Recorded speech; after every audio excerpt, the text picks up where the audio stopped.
I'm really pleased to be joined on the Crispin Flintoff show by Neil Findlay. How you doing, Neil? I'm very well, Crispin. Nice to meet you. How you doing? I'm good. And also by Pete Lowe. How you doing, Pete? I'm living the dream, Crispin. I'm living the dream. Right. I mean, now the reason I've asked you both to come on is you've both resigned as Labour members in the last couple of days after the announcement of a 5 billion cut to disability benefits, effectively.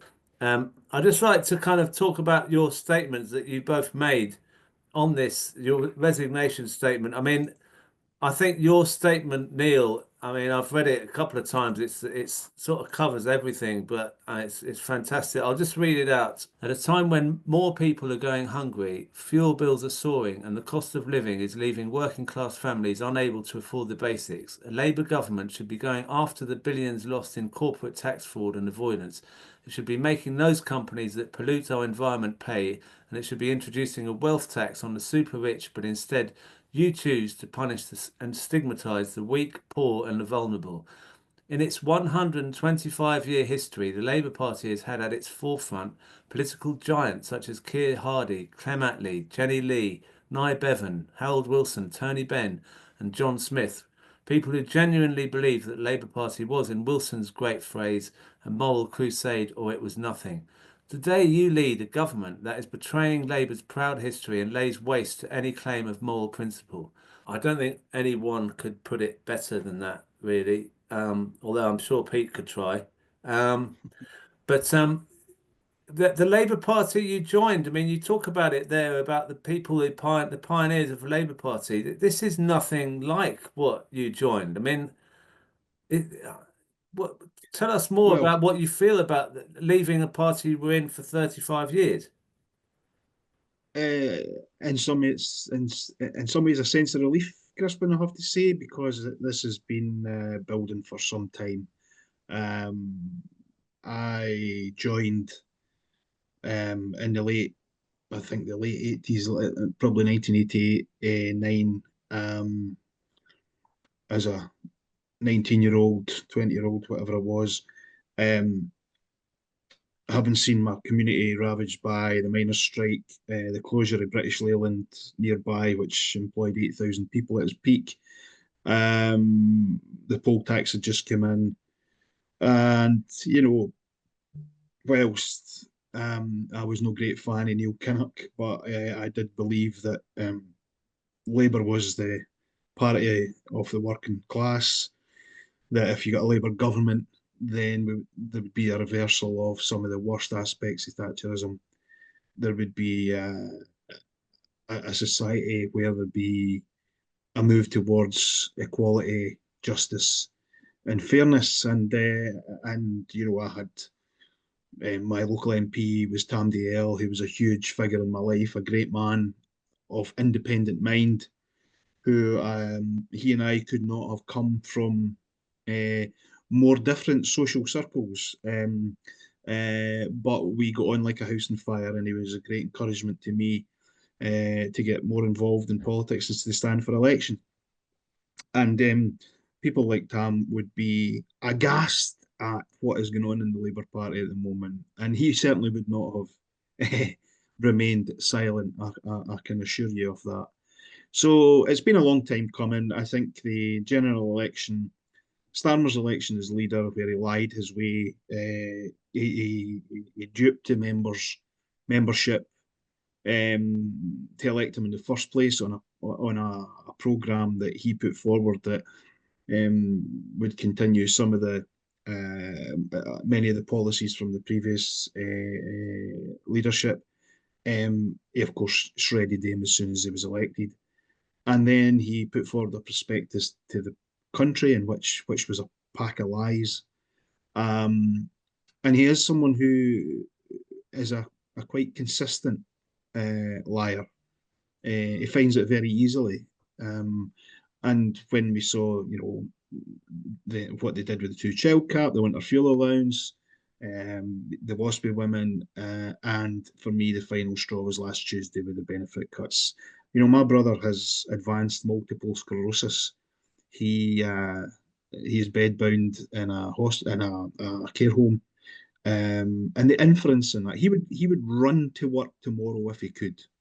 He would run to work tomorrow if he could. But the inference in what was said was that he and others like him are skivers milking the system. And I have to say that infuriated me.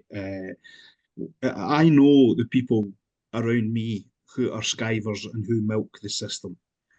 But they are few and far between compared to the people who are genuinely sick, ill, injured, or disabled and unable to work, whether that be for a short period or a long period of time.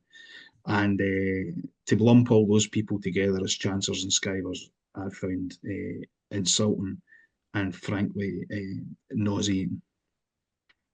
Yeah, I felt the same. I mean, the also the rationalising of it and the way they tried to make assurances that it will only affect these real people who are disabled. I mean, that's even worse, isn't it?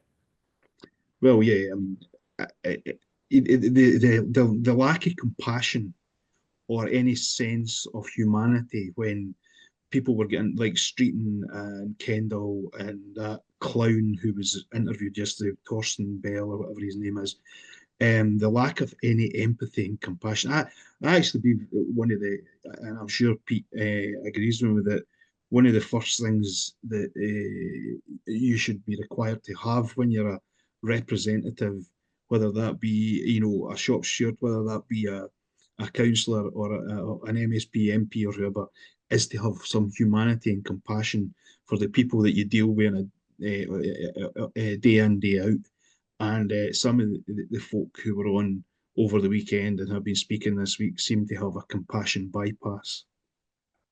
Pete, now you are a councillor at the moment, so and I believe you were the leader of the Labour group. Is that correct? That's correct. I was a leader of the council in 2014 to 2017, and then I've been the leader of the Labour group up until yesterday. And you've stood for election as parliamentary candidate 3 times as well. I have. I've successfully failed on each occasion, but I stood in 2015, 2017, and then finally in 2019. That's correct. Yes. Wow. And I'll just read out your statement that you've put out on social media. It says, today I have resigned my position as leader of Dudley Labour and left the Labour Party. I've been a member of the Labour Party for more than 40 years, fighting for social justice, welfare support for those most in need and for workers' rights.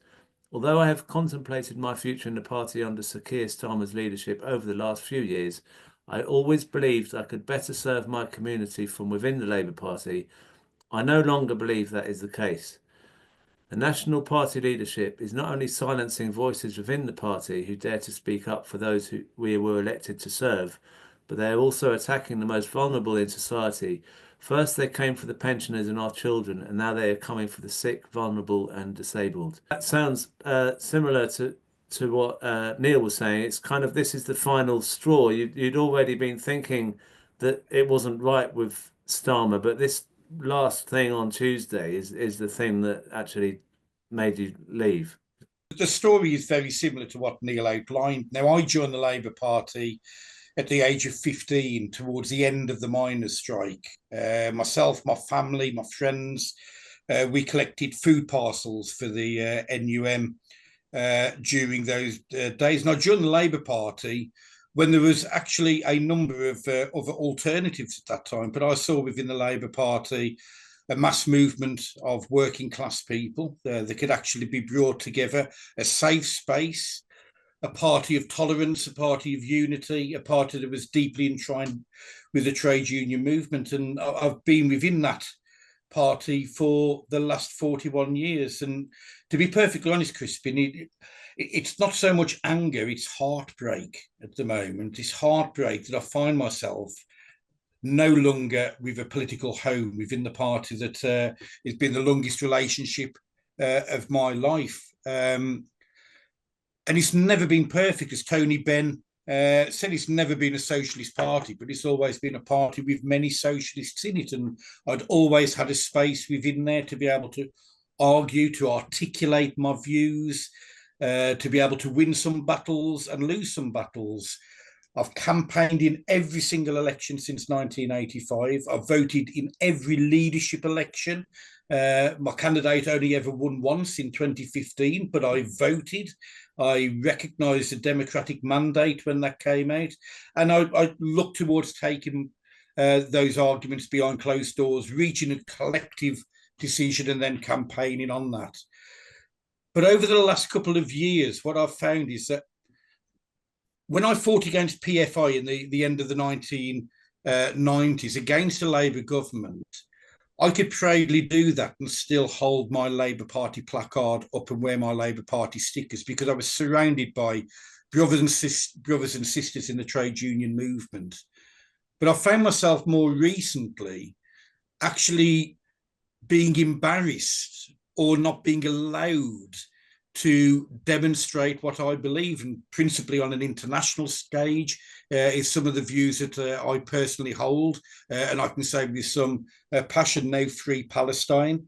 But some of those I was not even allowed to go and demonstrate for fear of action within the party. And then I think, as Neil really eloquently outlined, it started with the winter fuel allowance, and then the breaking of the promise to WASPy women. I organised events in Stourbridge when I stood for Parliament with the WASPy women, and I thought we were committed to making sure that that justice would be righted under a Labour government, and welfare. And it's not so much the £6 billion or the £5 billion, although that hurts. I think it's exactly as Neil outlined, it's a stigmatisation, it's a labelling of those very groups. That is not Labour Party language. A party that I joined was a tolerant party, an inclusive party, one that believes in the rights for all, one that looks towards rebalance society in the interests of the many over the privileged few. And just to finish, Crispin, I mean, in my resignation letter, I refer to the days of the miners' strike, of when I fought Clause 28, so my brothers and sisters could decide to express their love for people that they chose to love through PFI, through many battles we've both won and lost. The Labour Party always felt like a home to me, and it's heartbreaking to say I've shed many tears over many weeks about this decision. It's not one I've reached easily at all. I thought, like Tony Benn, I would die in the Labour Party. And to paraphrase Tony Benn, when I say that I'm giving up politics giving up the Labour Party to concentrate on politics. And my daughter very eloquently put it only last night to me: it's not you leaving the Labour Party, Dad, it's a Labour Party that's left you. Yeah, well, Absolutely. I understand. I agree with every word. Every word.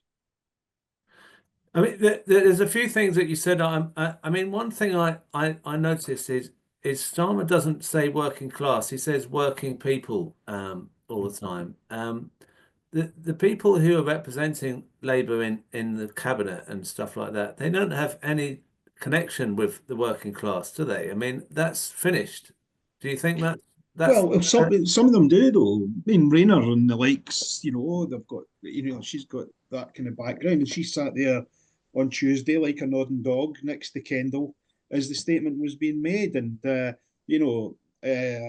afraid her credibility, any that she had, is absolutely shot to pieces. Another one like Starmer, who played the game when Jeremy Corbyn was leader, played the game. And couldn't wait to when Jeremy was out the way, couldn't wait to get a run at the leadership, and then reneged on every single thing she was committed to before. So there are some who have real life credentials, working class credentials, but just because you're working class doesn't make you off the left. That I can assure you. Right. I mean, do you think there's anything about the fact that these people aren't really connected with the people you're saying that you represent, Pete? I think there's an absolute disconnect between the politics of Westminster and the politics of what's actually going on in our towns and villages. And I gave a challenge earlier on today to a member of Parliament that I was talking to, and challenged him and to come out, because they had the audacity to say that me leaving the Labour Party is going to drive people further away from the party and into the hands of reform. And my response was very simple. It's actually your language that's going to drive people into the hands of reform. You cannot out-reform reform. What you need to do is to demonstrate a working class alternative. And when I talk to people, as I was last Sunday and I will be again this Sunday, they feel totally let down by all the national political parties, whether that be Labour, Tory, Lib Dem or Reform. And I think one of the actually exciting bits is I think there's a world to be won out there. I've been putting on my social media. There's still that world to turn upside down. We've called ourselves in Dudley, there's now a group of 7 of us. We've called ourselves the Diggers. It's remnants of 1649. We're going to go out, we're going to turn that world. Because what people want isn't necessarily the rosette. They want representatives that are sticking up for their interests. Yeah. They want people who have got a proud anti-austerity agenda, one that actually says we need to look at the 1% to bear the burden, to share that out to the other 99%. And it's not a Labour government when the disparity between rich and poor is growing day by day. There is something wrong there. And I think there's a whole refocus, and good comrades like Neil doing his bit up in Scotland, myself, hopefully in the good old Black Country, we can start to offer that alternative voice. And we may not be ultimately successful, but we'll go down fighting. We'll go down, importantly, principles intact. And that's important to me. I entered politics as a socialist, wanting to look after the most deprived in our community. And I will leave that council chamber in 3 years' time if my community don't want me, with my head held high. Yeah. It's interesting. I think we absolutely are on the same page here. All the political parties, and I would include in Scotland the Green Party, have all been in government either in Holyrood or in Westminster. So they're all complicit in the state of our public services and the economy, the state of society. Now, I think none of them have got a clue about how to deal with reform. It's got so bad in Scotland that the First Minister in Scotland has called a meeting of all the great and the good and all the wordies are going to get together to decide how they're going to deal with reform. And the lack of self-awareness on this is absolutely incredible. They don't realise that they are the fucking problem.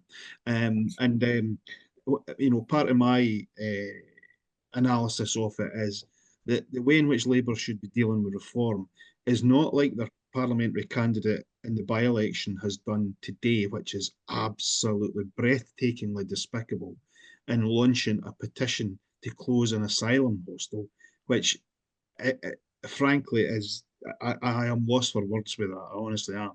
But what they should be doing is saying, what are the issues that are driving people to reform? Well, I think the issues are lack of housing.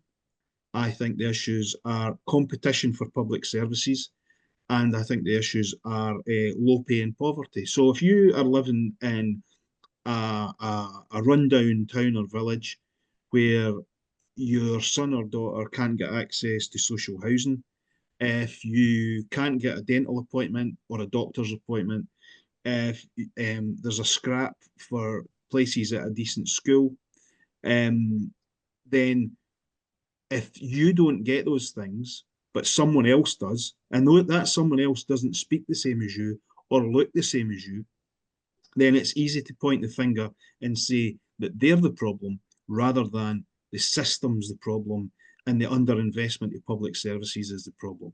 So if Labour were realistic about taking on reform, what they would be saying is, we want to have a society where everybody's got a home, everybody's got a decent job, everybody can afford to deal with the cost of living, everybody can get healthcare, and everybody can get a decent education. Because actually, that's the main things that people want in their life. it's not particularly complicated. The other things in life are nice. The other things in life are helpful. But the basics that people want is a decent job, to be able to feed their family, to have a bit of self-respect and dignity, decent education, decent healthcare, and decent public services. And the rest is nice to have, but they are not the key requirements you've got for to have a fulfilling life. Yeah. I mean, just one, there's a couple of points I wanted to ask. One is about, you mentioned the silencing as well in the party. No debate, no discussion in the Labour Party. That is something that's crept in slowly, the kind of banning of discussion on Jeremy Corbyn's suspension, etc. The way that Starmer was running the Labour Party is not a good sign for what he's doing with the whole country, is it? No, and I think, I mean, to put that slightly into context for myself, I mean, when we think of the atrocities in Gaza last October, and I was very proud that our Dudley Labour group, I think, was one of the first in the country that actually came out and created and called for a ceasefire, and we very proud to put a statement out there on that. But I do think one of the issues, and I can, to a point, I can understand party discipline in the lead up to a general election. You want everybody to be united, everybody to go out there and cause a vote. But the impact of that is then a decreased democracy. And maybe one of the challenges us comrades on the left have had is that we believe that passionately in democracy. We allow our institutions then to be taken over by people who will take over the reins of that and then get rid of all remnants of democracy. And maybe that's one of the lessons that should be learnt in times to come. But you've seen a very centralised party, and it's not so much the democracy as a messaging that comes out of that.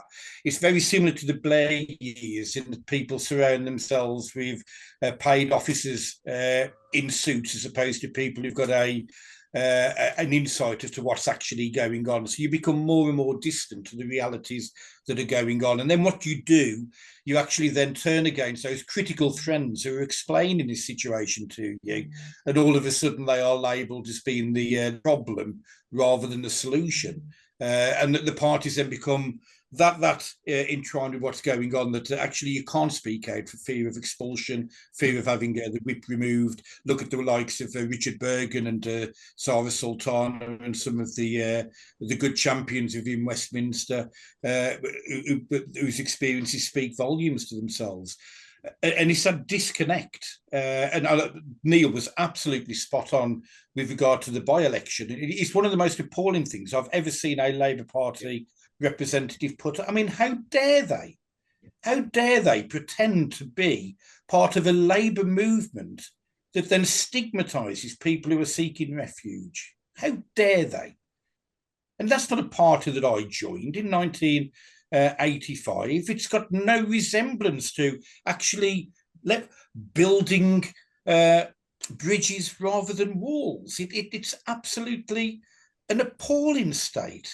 So you cannot out-reform reform. And I take very seriously any suggestion that good comrades like Neil, hopefully I like myself and others, who are making really difficult decisions after, within this room, almost 70 years of membership, over 70 years of membership, to say enough is enough and we need to be true to our principles.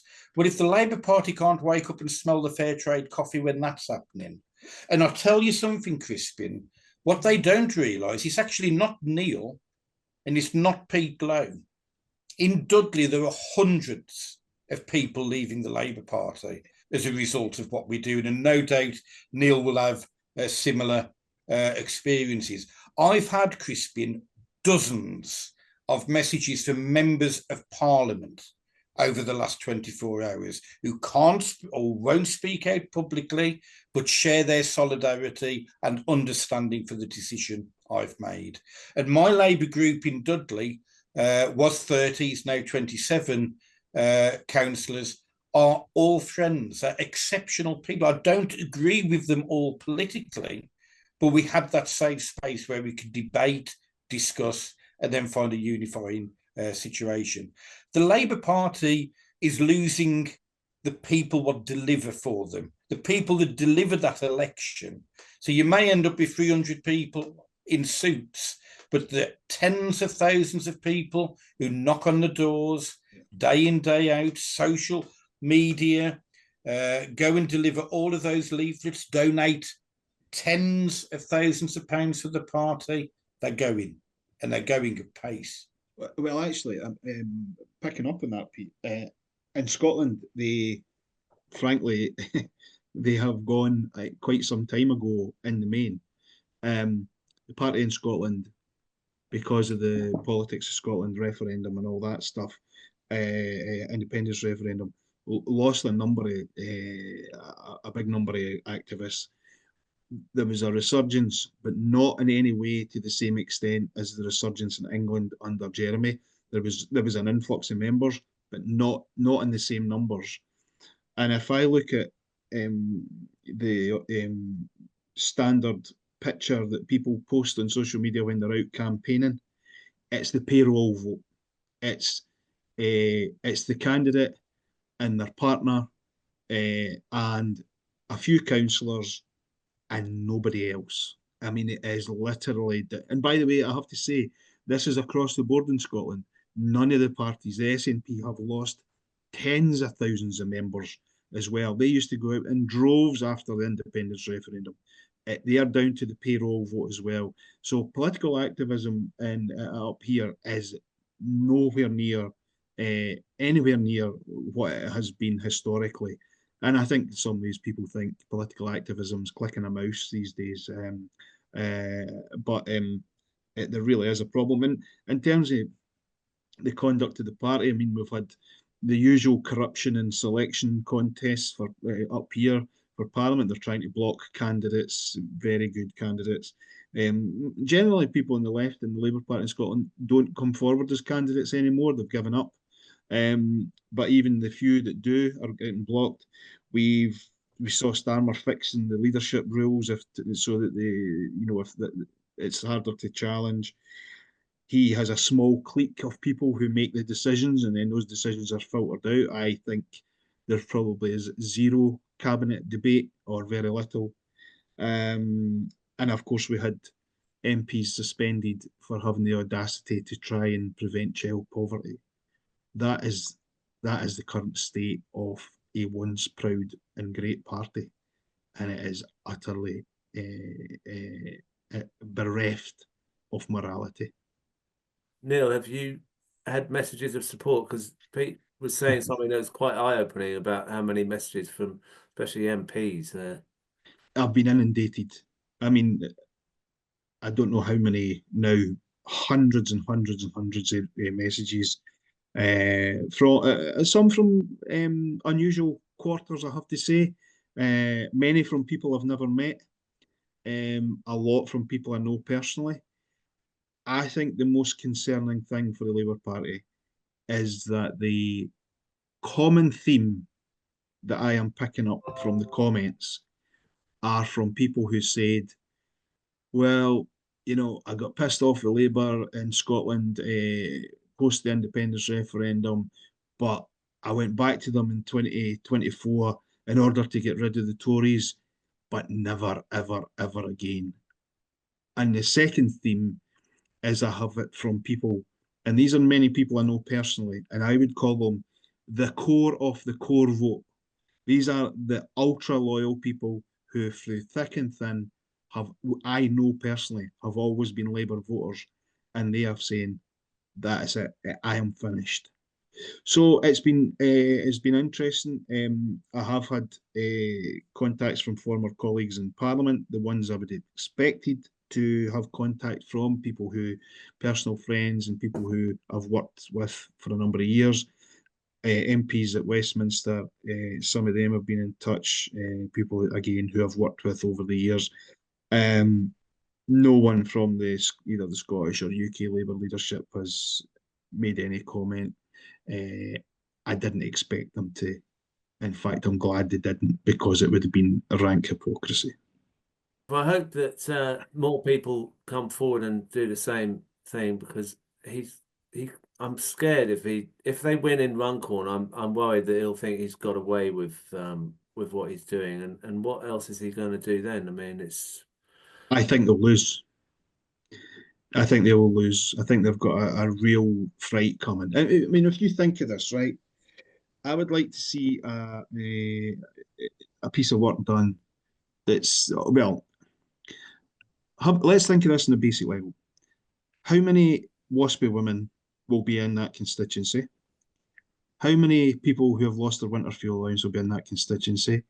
How many people who believe, rightly or wrongly, that they will lose some form of disability payment are in that constituency? And how many people who are affected by the two-child cap? Out of all of those people, he may have just done something that he never thought would happen. He may have just voted a number of those people who normally wouldn't vote in a by-election to now vote, and they will not be voting for Labour. So if that coalition of voters that you need to get you over the line has been fragmented by those 4 different constituent parts who will no longer, in the main, I think, be voting for Labour, I think they're in big trouble. And that's without adding into the mix the reform, the momentum that reform have got in terms of the media and public perception that this is a reform or some sort of party on a roll. What do you think, Pete? Do you think that? I think that is absolutely right on all of those levels. I mean, I think it's a done deal, and I think the answers that the Labour Party currently coming out, so the response to that is actually to take the campaign further to the right rather than actually take it to where it should be going. It means it's doomed for failure. So the point I was making earlier, Crispin, you cannot out-reform reform. You do not fight the far right and racists by pinching their language. You offer an alternative.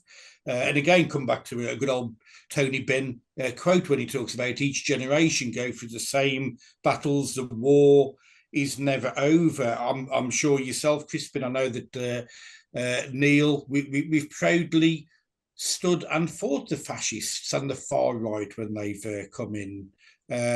And we don't do that by using the language of them. We use it by exposing their language. You don't talk about closing down refugee hotels.